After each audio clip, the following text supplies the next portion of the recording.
Good morning. मैं शिवाशी सुमन, आप देख रहे हैं पीसीएस एकेडमी पटना। आज हम लोग बहुत ही इंटरेस्टिंग टॉपिक जोड़ीदारी प्रथा या द्रौपदी प्रथा पर चर्चा करेंगे। ये अभी चर्चा का विषय बना हुआ है। CNN न्यूज़ चैनल, जो इंग्लिश न्यूज़ चैनल है, उस पर भी चर्चा इसका हो रहा था। जोड़ीदारी प्रथा या द्रौपदी प्रथा ये बहुपति प्रथा पर आधारित है। बहुपति प्रथा देखिए क्या होता है। बहुपति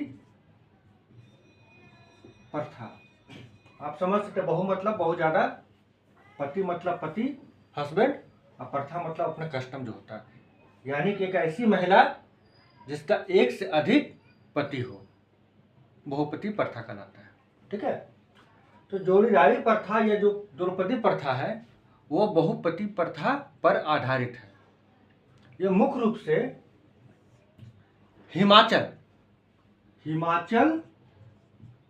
और उत्तराखंड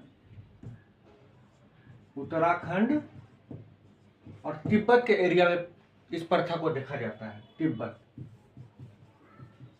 के एरिया में इस प्रथा को चलाया जाता है। इसमें होता है कि एक महिला एक परिवार के एक पुरुष के साथ शादी करती है तो उस पुरुष के सभी भाइयों का वो स्वतः ही पत्नी बन जाती है। यानी एक महिला एक परिवार का एक भाई के साथ शादी करेगी तो स्वतः ही वो सारे भाइयों का भी पत्नी बन जाएगी। ठीक है। ये हिमाचल प्रदेश, उत्तराखंड और तिब्बत के हाटी समुदाय में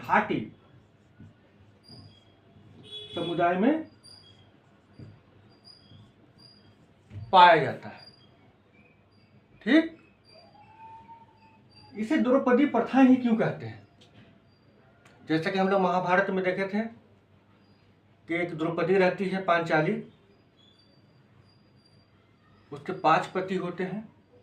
अर्जुन से विवाह होता है, लेकिन जो 4 भाई होते हैं उसकी भी पत्नी वो बन जाती है। उसी से इसको आधार मिला है, इस प्रथा को आधार मिला है। इस प्रथा को मानने वाले लोग का विश्वास है कि वो पांडव का वंशज है। तो इसको 2 रूपों में देखा जा सकता है। पहला, एक सामाजिक दृष्टिकोण से हम लोग समझेंगे,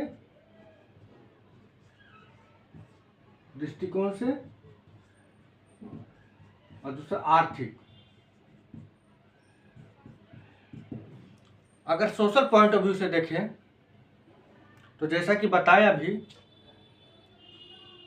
कि इस प्रथा को मानने वाले लोग जो हाटी समुदाय हैं उनका मानना है कि वो पांडव के वंशज हैं और हम लोग उस कस्टम को, उस प्रथा को पीढ़ी दर पीढ़ी चलाते रहेंगे।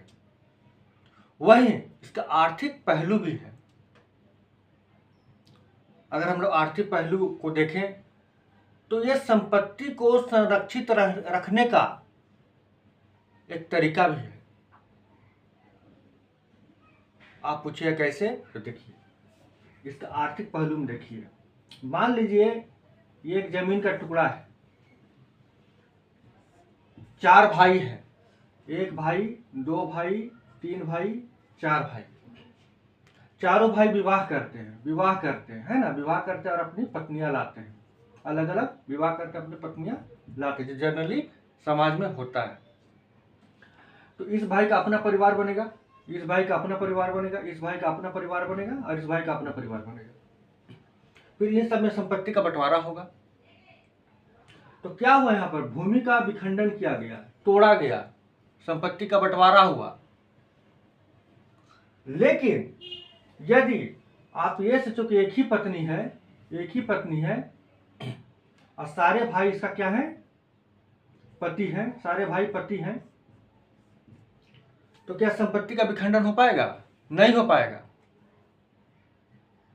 और इन भाइयों के द्वारा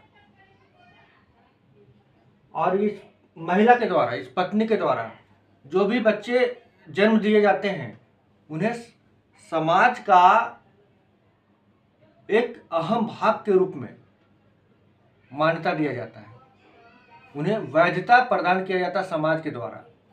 तो यहाँ पर देखा जाए तो संपत्ति का विखंडन नहीं हो रहा है। तो संपत्ति का एक तरह से देखा जाए तो बचाव हो रहा है और एक सामाजिक दृष्टिकोण तो अपना है ही है।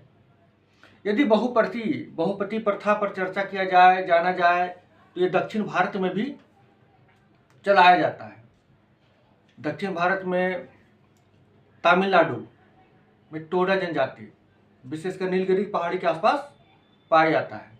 वहाँ केरल में नायर समाज में बहुपति प्रथा आज भी जीवित है। एक महिला होंगी, उनके एक से अधिक पति होंगे, वो बहुपति प्रथा कहलाएगा। तो बस इसके लिए बस इतना ही। हम लोग फिर मिलेंगे एक नए इंटरेस्टिंग टॉपिक के साथ।